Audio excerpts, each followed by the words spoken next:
حسن اور قرۃ العین عارف حاضر خدمت ہیں۔ سب سے پہلے شہ سرخیاں اور پر حملہ کر دیا۔ پاکستانی فوج دشمن کے سامنے سیسا پھیلائی دیوار بن گئی۔ 800 بھارتی فوجی ہلاک ہو گئے۔ صدر مملکت ایوب خان نے ریڈیو پر قوم سے خطاب میں کہا ہے کہ بھارت کو سبق سکھانے کا وقت آ چکا ہے۔ میرے عزیز ہم وطنوں، السلام علیکم۔ 10 کروڑ پاکستانیوں کے امتحان کا وقت آ پہنچا ہے۔ آج صبح سویرے ہندوستانی فوج نے پاکستان کے علاقے پر لاہور کی جانب سے حملہ کیا اور بھارتی ہوائی بیڑے نے وزیر آباد اسٹیشن پر ٹھہری ہوئی ایک مسافر گاڑی کو اپنے بزدلانہ حملے کا نشانہ بنایا۔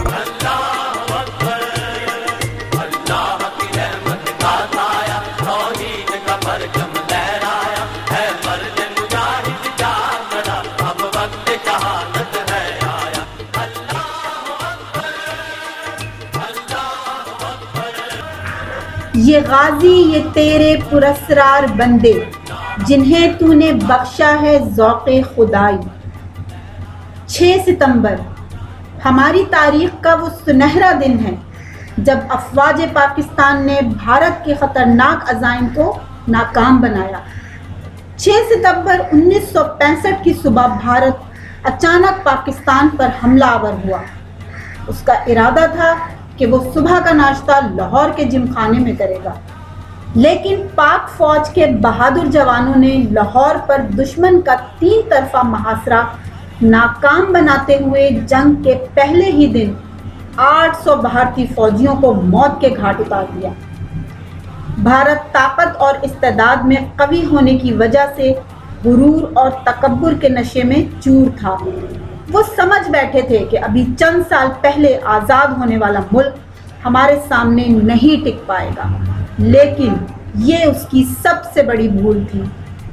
پاکستان کے صدر جنرل محمد ایوب خان نے اپنی تقریر میں عوام کو بھارتی حملے سے مطلع کرتے ہوئے کہا، آزمائش کی گھڑی آن پہنچی ہے، بھارت نے حملہ کر دیا ہے، لیکن ہر طرف لا الہ الا اللہ کی صدا گونج رہی ہے۔ ہم اس وقت تک چین سے نہیں بیٹھیں گے جب تک دشمن کی توپیں ہمیشہ کے لیے خاموش نہ ہو جائیں۔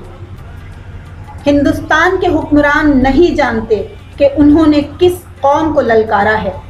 ایوب خان کی اس تقریر نے فوج اور عوام میں ایک نیا جوش اور ولولہ بھر دیا۔ بھارت ٹینکوں اور توپوں کی فوج لے کر چڑھ دوڑا تھا، لیکن پاک آرمی کے جوانوں نے سیالکوٹ کے سیکٹر 54 کے مقام پر بھارتی ٹینکوں کا قبرستان بنا دیا۔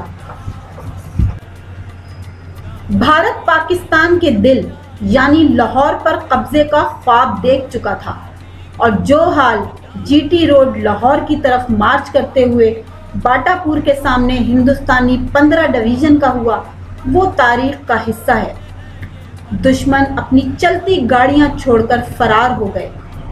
لاہور کے مارکے میں ہی برکی کے اہم مقام پر ہندوستانی فوج نے سخت دباؤ ڈال کر وہاں سے نہر پار کرنے کی کوشش کی تھی۔ فوج کی اعلیٰ قیادت نے میجر عزیز بھٹی کو اپنی کمپنی کے ساتھ دشمن کی پیش قدمی کو روکنے کا حکم دیا، کیونکہ برقی سیکٹر سے بھارتی فوج پاکستان میں داخل ہونے کی پوری کوشش کر رہی تھی۔ میجر عزیز بھٹی اپنے جوانوں کے ساتھ BRB نہر پہنچے اور جوانوں سے کہا، بہادروں ڈٹ کر مقابلہ کرو۔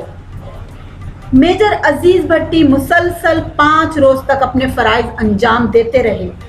12 ستمبر کی صبح فجر کی نماز ادا کرنے کے بعد دشمن کی نقل و حرکت کا دوربین سے جائزہ لیتے ہوئے دشمن کا گولہ لگنے سے شہید ہو گئے۔ میجر عزیز بھٹی شہید کو ان کی جرت اور بے مثال بہادری پر پاکستان کے سب سے بڑے فوجی اعزاز نشان حیدر سے نوازا گیا۔ اس دوران پاکستانی فضائیہ نے تاریخی کردار ادا کرتے ہوئے لاہور کی فضاؤں میں دو بدو جنگ میں ایک نئی تاریخ رقم کی۔ اسی دوران پاک فضائیہ کے MM عالم نے حملہ کر کے 1 منٹ میں دشمن کے 5 جنگی جہاز تباہ کر دیے۔